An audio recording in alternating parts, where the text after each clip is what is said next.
distinguished guests, ladies and gentlemen, I am honored to be here today representing the Jaharis Family Foundation and presenting the Michael Jaharis Service Award that celebrates the life and legacy of Michael Jaharis by recognizing an individual for their dedicated service during the Korean War, as well as his or her contributions in the spirit of Michael Jaharis to the Greek American community, to the United States, and to the world.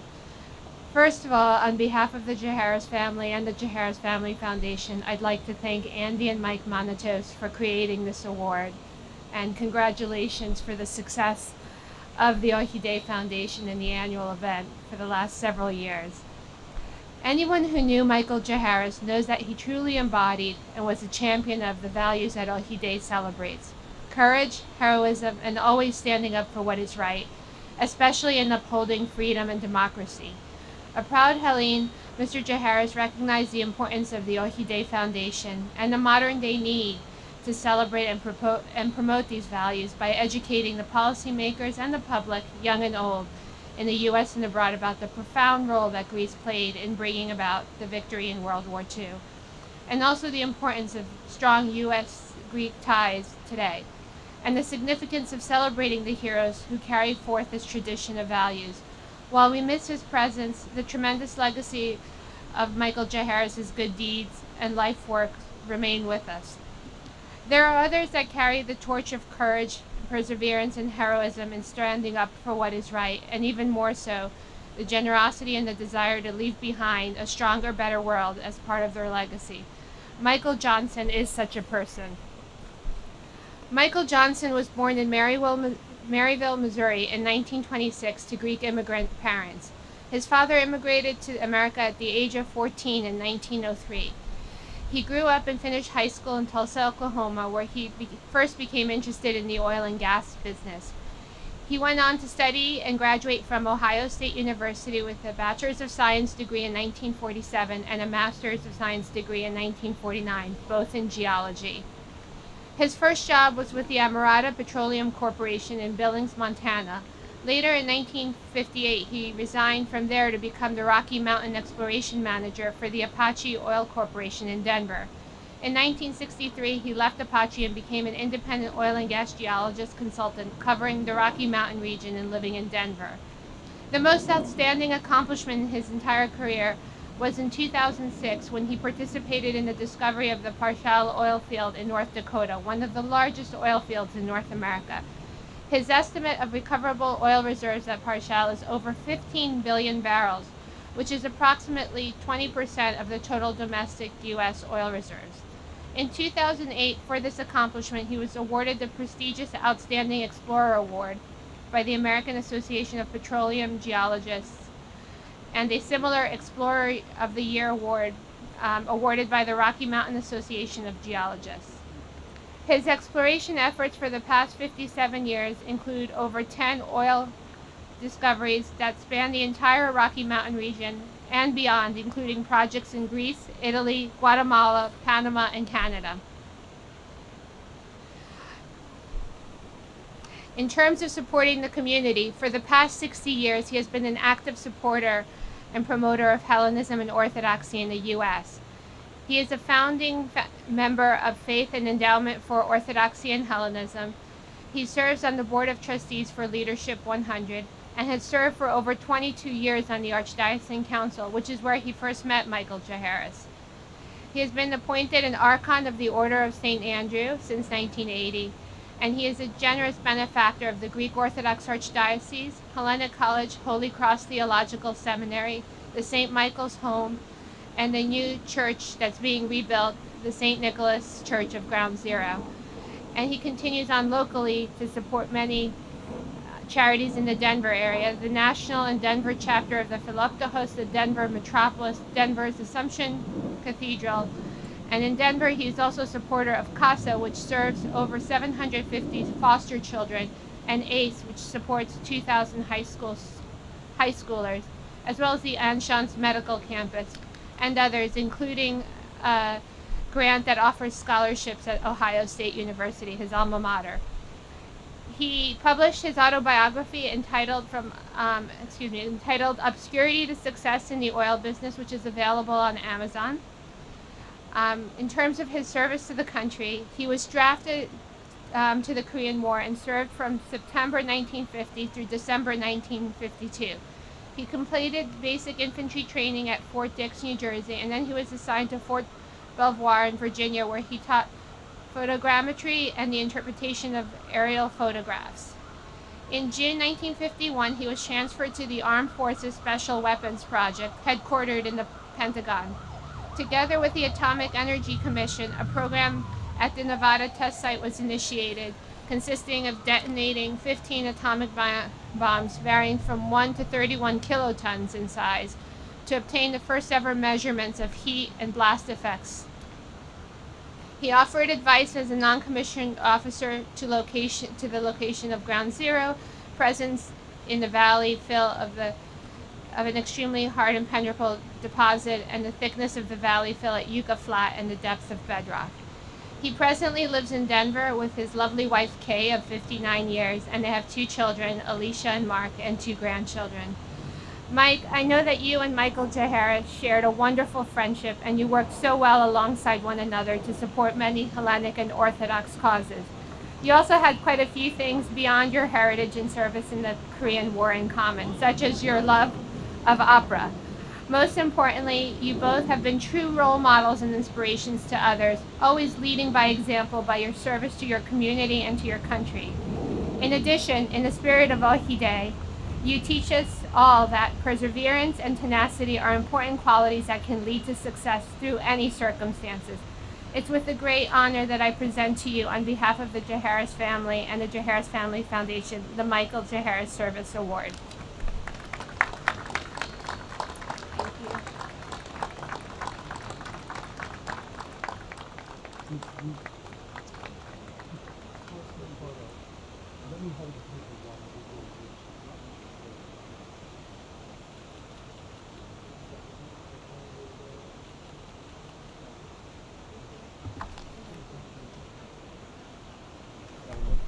What? Oh, thank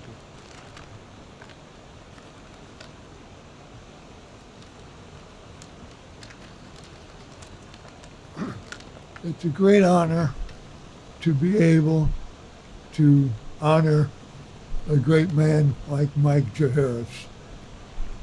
I first met Mike Jaharis in Chicago in the late 1970s at an Archidiocesan Council meeting in Chicago. He had already distinguished himself in the pharmaceutical industry by his success with Key and Cuss Pharmaceuticals. And he had risen to near the top of the list of New York successful entrepreneurs.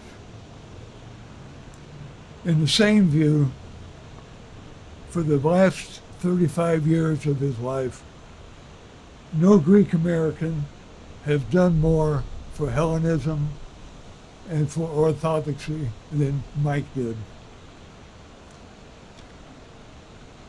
He served as vice president of the Archdiocesan Council. He was founder of the Faith, and he offered his advice and counsel and service to 3 archbishops, along with settling a large number of disputes and financial crises, many of them anonymously. I am glad to accept this award in his behalf. My service in the military was kind of unusual. It was all classified. As a draftee, I had already graduated from college, and I had 2 science degrees, and I was selected to join the Armed Forces Special Weapons Project. It was a secret operation by the name of Buster Jangle. Together with the Atomic Energy Commission, we completed a program of detonating 15 atomic bombs at the Nevada test site, 100 miles northwest of Las Vegas. It was the first atomic program after the two drops at Hiroshima and Nagasaki that ended World War II. The results of those programs was complete devastation and destruction by heat and by blast. On one occasion, and I'll only cite one of them, we stood on a ridge 9 miles from ground zero for the detonation of a 20 KT bomb. 1 kiloton is the equivalent of 1,000 tons of dynamite. When the bomb went off, the heat was like standing in front of a kitchen oven with the door open, heated to 400 degrees Fahrenheit. These were bombs of the 1950s, and they're firecrackers compared to the atomic bombs we have today. It's apropos that this evening we're meeting in a building that's dedicated to peace, because we live in a dangerous world. I'm an oil and gas geologist. The highlight of my career is that I was involved in the discovery of one of the largest oil fields in North America. It's called Partial Field in North Dakota. And their reserves are estimated at 15 billion barrels, which is 20% of the total oil reserves in the United States. The U.S. is the world's leader in oil production.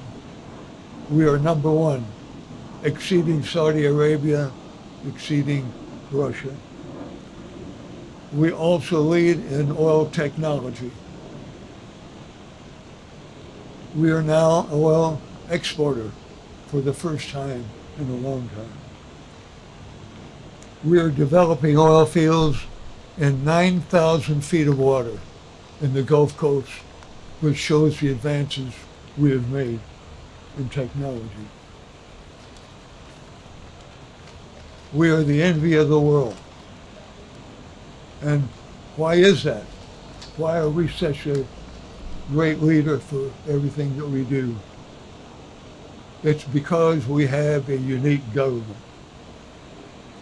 It allows us, individuals, to fulfill their quest for business, freedom, and independence.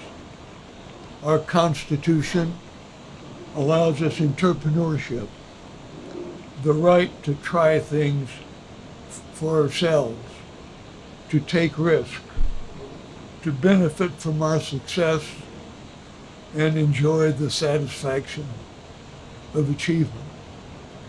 If adversity comes our way, we can take the opportunity and muster the courage to try again, overcoming any government regulation. We have a great deal to owe to a faraway and long ago predecessor. It was in 500 BC that Athenians were the first to give birth to philosophy and democracy. In times of crisis, some of us are called to serve in the military, such as I have and some of the many more of you in the audience. And we do so to protect our country, our freedoms, and our culture. The ones we honor here today are heroes of causes and are heroes of things that we richly deserve the awards that we are going to bestow on them. Thank you.